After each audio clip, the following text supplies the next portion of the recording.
Monsieur le Vice-président, Excellences, distingués délégués, je suis préoccupé par la situation en République démocratique du Congo depuis des années et c'est un sentiment partagé par presque tous mes prédécesseurs.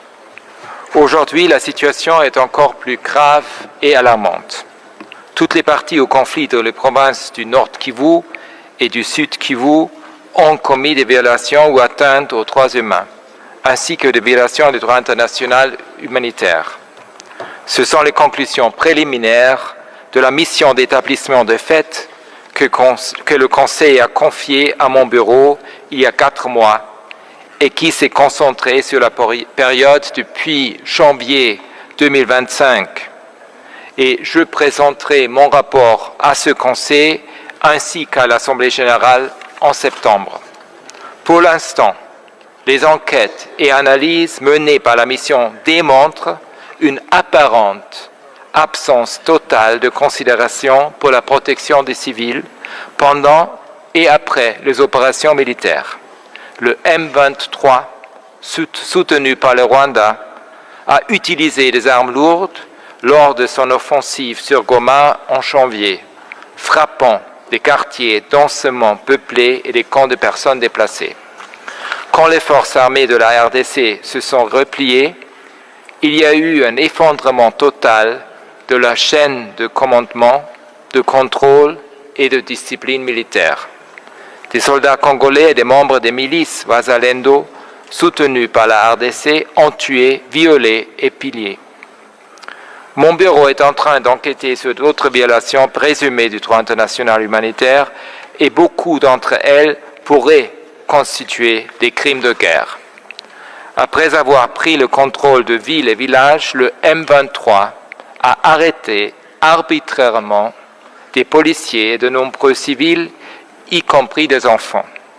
Des combattants du M23 ont aussi capturé des soldats des FARDC et forcé certains d'entre eux à rejoindre leur rang.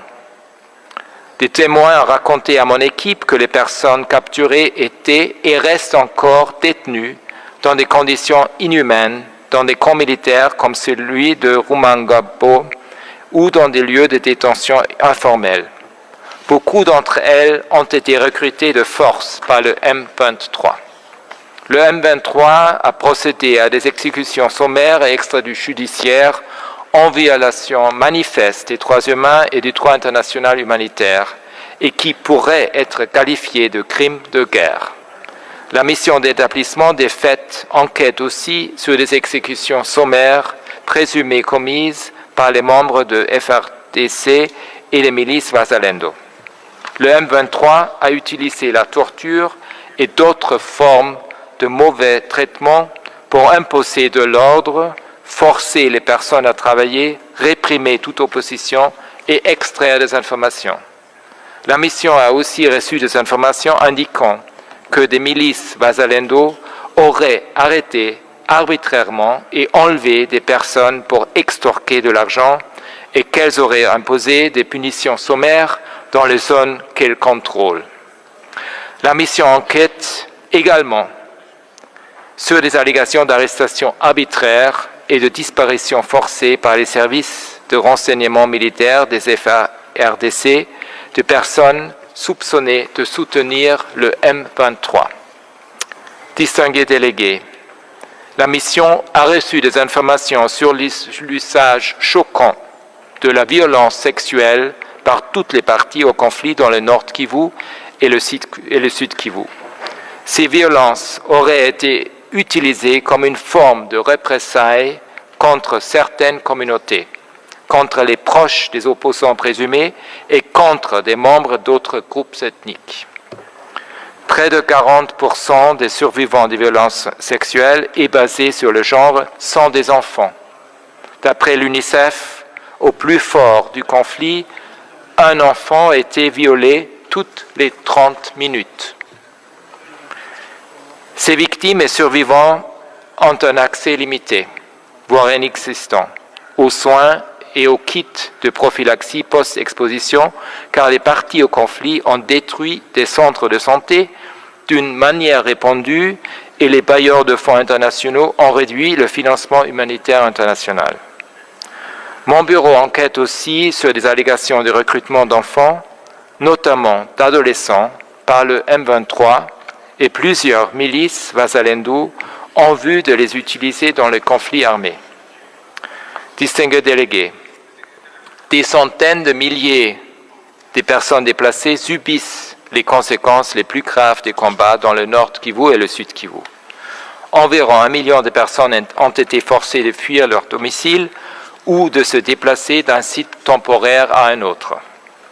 Beaucoup de personnes déplacées ont raconté que des combattants du M23 les avaient obligés à démontrer leurs abris et à quitter les lieux.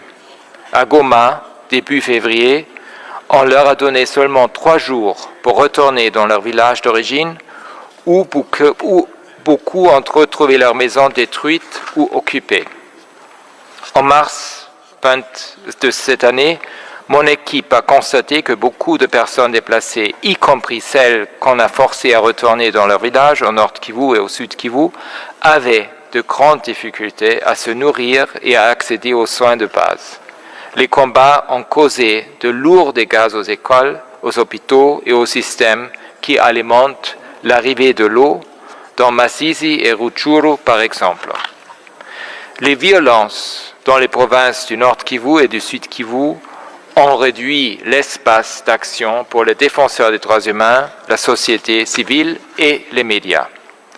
Mon bureau enquête sur des allégations de menaces de mort, de détention et d'autres représailles contre les défenseurs des droits humains, des journalistes et des membres de la société civile qui sont perçus comme critiques du M23. Ceci inclut des allégations de meurtre d'au moins 2 défenseurs des droits humains et de menaces contre les défenseurs des droits humains qui soutiennent les survivantes de violences sexuelles et basées sur le genre. Les autorités de la RDC ont suspendu l'accréditation de certains journalistes et menacé des poursuites judiciaires ceux dont les reportages sont jugés trop favorables au M23 et aux forces rwandaises. Le personnel de santé humanitaire est aussi menacé, intimidé et subit des violences. Avec les importantes coupures au financement humanitaire international, cela risque la transmission de maladies évitables comme la poliomyélite et la rougeole, bien au-delà des frontières de la RDC. Un exemple est particulièrement choquant. Dans la nuit du 28 février, des combattants du M23 ont attaqué 2 hôpitaux à Goma, l'hôpital de Ndosho et l'hôpital Heal Africa. D'après les informations reçues, ils auraient tiré à l'intérieur des bâtiments et enlevé 121 patients, les accusant d'être des soldats congolais ou des membres des milices Wazalendo. La plupart de ces personnes restent introuvables à ce jour. Distingués délégués, la mission documente des violations et atteintes aux droits humains d'une ampleur et étendue effroyable. Il est très préoccupant que les affrontements continuent sans répit dans le nord Kivu et le sud Kivu. J'appelle toutes les parties au conflit à s'engager immédiatement en faveur d'un cessez-le-feu et à reprendre les négociations et de respecter le droit international humanitaire et les droits humains. Je renouvelle mon appel au Rwanda à retirer ses troupes du territoire de la RDC et à cesser tout soutien au M23. J'appelle aussi tous les États qui ont une influence sur les parties au conflit à encourager le respect du droit international. Je les exhorte à faire tout ce qui est en leur pouvoir pour répondre à cette grave crise dans cette région et à soutenir les efforts de médiation pour trouver une solution durable, notamment en traitant les causes profondes de cette instabilité. La mission d'établissement des faits a recueilli et analysé une grande quantité de preuves auprès des victimes et de témoins en RDC, au Rwanda, au Burundi, dans d'autres pays, ainsi qu'auprès de partenaires des Nations Unies et de la société civile. Ces éléments pourront servir à appuyer les mécanismes de justice. Mesdames et messieurs, aujourd'hui, à cause de la situation financière, la mission a pu fonctionner uniquement grâce au fonds de réserve de mon bureau. En l'état actuel, il est peu probable que la commission d'enquête mandatée par le Conseil bénéficie d'un financement issu du budget ordinaire cette année. Nous ferons tout notre possible pour accéder au fonds du budget ordinaire en 2026 afin de garantir la mise en place de la commission.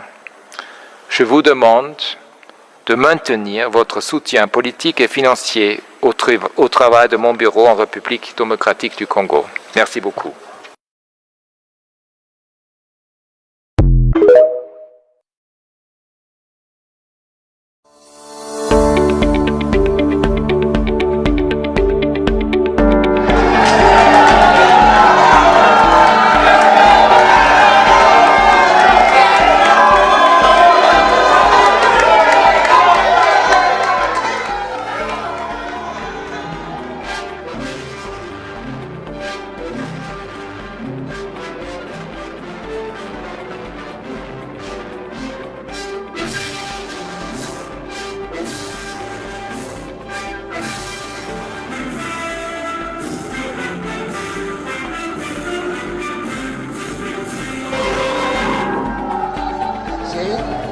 Donner un message à la communauté qui s'est mobilisée avec joie et espoir de vous entendre. Avec profond respect, je vous demande de leur adresser un message. Merci Madame l'ambassadeur. Banamboka, Mbote Nabino.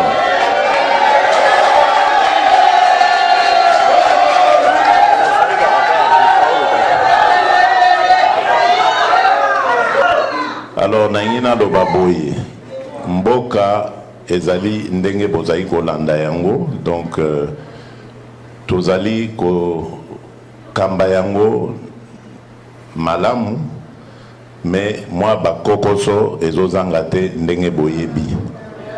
Kokoso ya liboso ezali bitumba oyo bazali kobundisa biso na tina moko te, bitumba ya est. Oya bandeko na biso ya est bazali kokufa uta sikoyo 30 ans. Tozali kolemba te, tozolela kaka bandeko na biso. Mais esengo naza nango eza ya koyebisa bino ke masolo boyokaki ezalaki kosalema na Washington, na misusu ezalaki kosalema na Doha na Qatar, ekomi pembeni esila. Na mikolo ezali koya awa ba américain, notamment Maison Blanche, et Cotine de la biso officiellement ba invitation pour na kosilisa masolo wana par signature ya accord de paix. Kasi tozali ba naïf te, toyebi ke bitumba wana biso te mutu tolukaka yango. Bitumba wana balukeli biso yango po na boanya o ezali na mboka na biso. Ezalaki kosunga bapaya ebele, ba voisin ebele oyo bazalaki kobongisa bamboka na bango na likolo na mikongo ya bandeko na biso na ya ekonomi na biso. Kasi tobundi makasi po tosisa minyoko wana. Tokomi na suka tolingi kobuka siko mbuma ya kimia ya libela na kati ya Congo démocratique.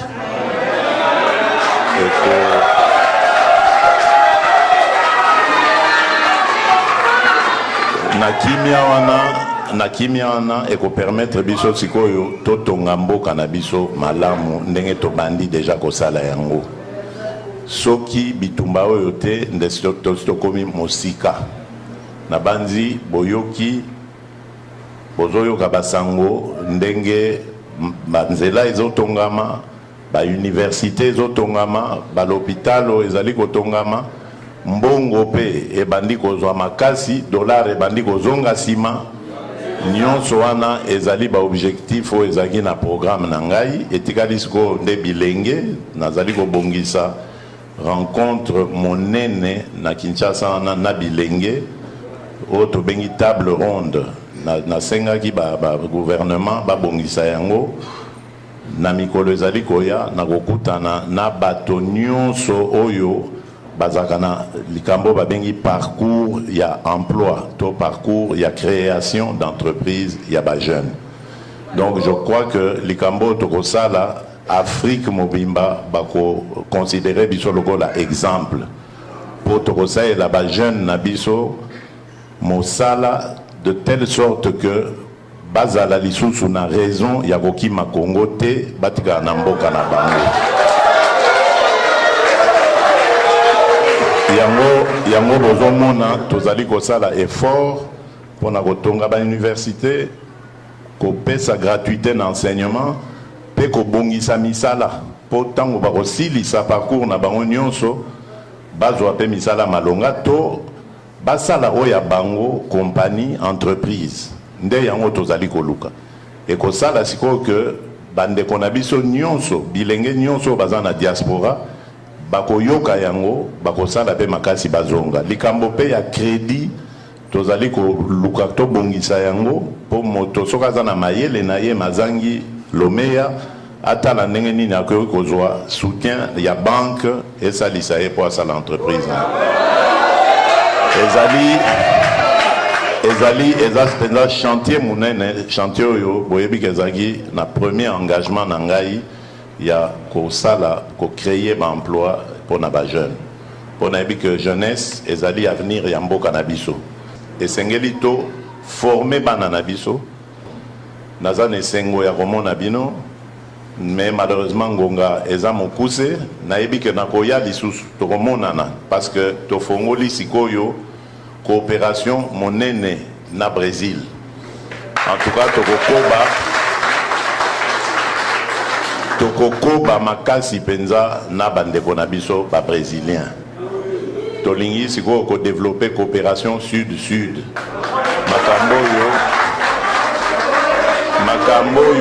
makambo oyo tomoni awa ezali penza kopesa biso courage ya kosolola na bandeko na biso ba brésilien.